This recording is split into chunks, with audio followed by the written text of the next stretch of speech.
Sometimes God shows us big things in quiet ways. Not long ago I found myself in two very different places. One was a huge arena in a busy city. The lights were bright, the music was loud, the air buzzed with excitement. Thousands of people filled the seats, their faces turned toward the stage. The speaker shared a message of hope, and his voice filled the entire space. When he finished, he invited people to come forward. It was like a river of people. Hundreds stood up and walked to the front. It was a powerful sight, a huge harvest for all to see. The very next day, I was somewhere else. A small country church stood at the end of a quiet, dusty road. The building was simple. The old wooden pews creaked a little. Sunlight streamed through the windows, lighting up the faces of the 50 people gathered there. The pastor was a kind man with a gentle voice. He spoke about God's love, his words like a warm blanket. At the end of his sermon, he gave an invitation, just like the speaker in the city. But this time, no one moved. Not a single person walked down the aisle. The room remained still and quiet. It would be easy to look at these two moments and call one a success and the other a failure. One had a crowd of thousands, the other a handful of souls. One saw hundreds respond, the other saw none. Our world loves to count. It loves to measure. It looks at the big numbers and gives a gold star. It looks at the small numbers and shakes its head. We are taught to look for the big, the loud, the spectacular. We think that is where God must be working the most. But God's ways are not our ways. His math is different from ours. He doesn't use a calculator or a scoreboard to measure the value of a heart. He sees beyond the surface, beyond the numbers and the noise. He sees the faithfulness of his children. He sees the love poured out in his name. In his eyes, both of these gatherings were beautiful. Both were important. Both were exactly what they were meant to be. He was present in the roar of the city arena, and he was present in the hush of the country chapel.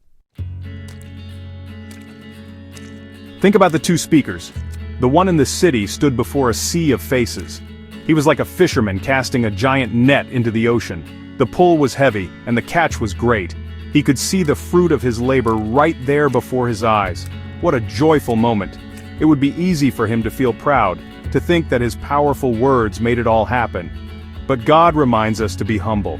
The fisherman doesn't make the fish bite, he is simply obedient to cast the net where the master tells him to.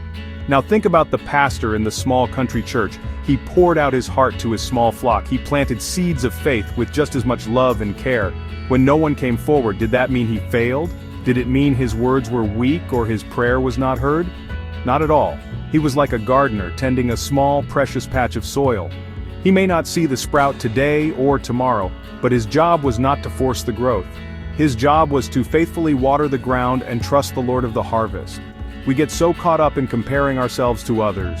We look at someone with a bigger ministry, a larger following, or more visible results, and we feel small. We think, what I am doing doesn't matter as much. Or if we are the ones with the big numbers, we might be tempted to feel superior. We might think our work is more important in God's kingdom. Both of these feelings come from the same place. They come from looking at each other instead of looking at God. But God has a unique calling for each of us. You have a special place in His plan that no one else can fill. He might ask you to speak to thousands. He might ask you to whisper a word of encouragement to just one person.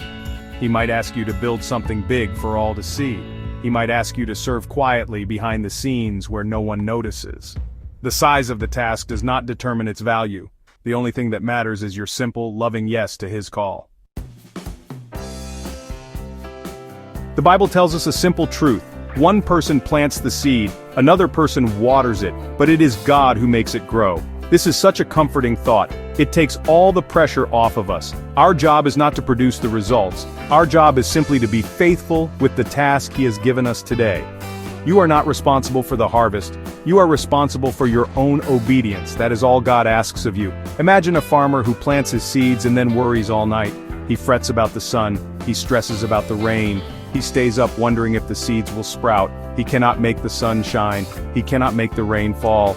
And he certainly cannot force a tiny seed to break through the soil. His worrying does nothing to help the crop grow. His only job is to do his part.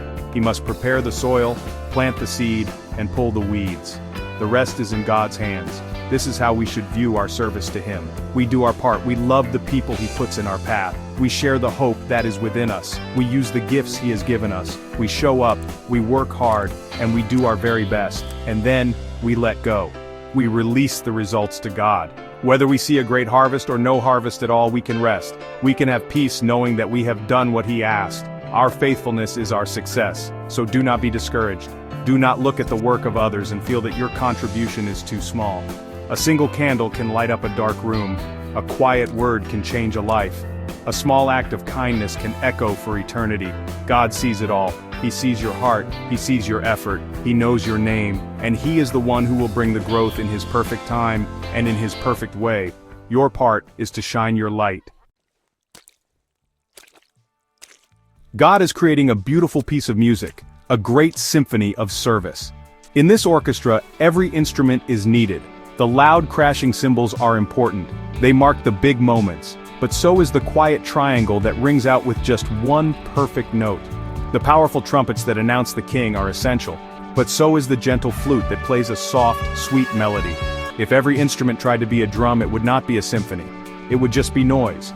You have your own instrument to play. God gave it to you. He wrote a part just for you. Don't look at the trumpet player and wish you had his part. Don't look at the violin and wish you could make that sound. Just play your note. Play it with all your heart. Play it for an audience of one.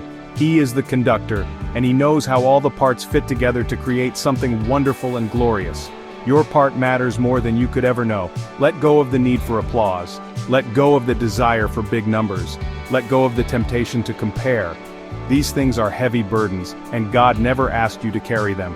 He asks only for your faithful heart. He asks you to focus on Him and do the good work He has prepared for you. Find your joy not in the results, but in the simple act of pleasing the one who made you and loves you.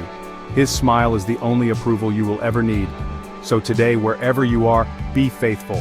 If you are in a big city arena, shine brightly. If you are in a small country church, serve with a full heart.